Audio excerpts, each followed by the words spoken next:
usichazele ukuthi mhlampe la emachunini esigodini sakho kuhlangenwe ngani namhlanje.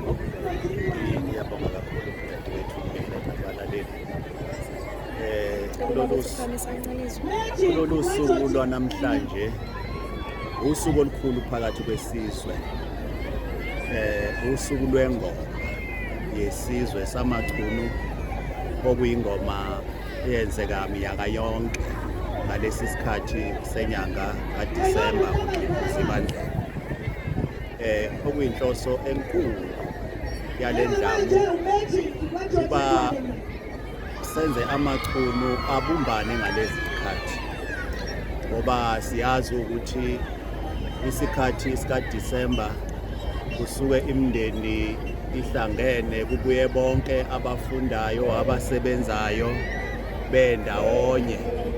Lesi sikhathi ke isikhathi sokuthi kuze kube nokujabula okungafanele, kodwa inhloso yale ndlamu kuba ukuthi esikhohlwe izo zonke izinto neze kade zenzeka unyaka wonke namagqubu ekade sinawo ke sihlangane sonke nje njengesizwe samachunu igodi zonke ke sizoqhudelana njengendlamu nje kusinwe nje kube kuhle ukhohlwe nawe ukuthi awukambe nangu usibanibani usonto esontweni elithile mina ngisonto esontweni elithile sifane nje sibe yisizwe nje samachunu esisonto.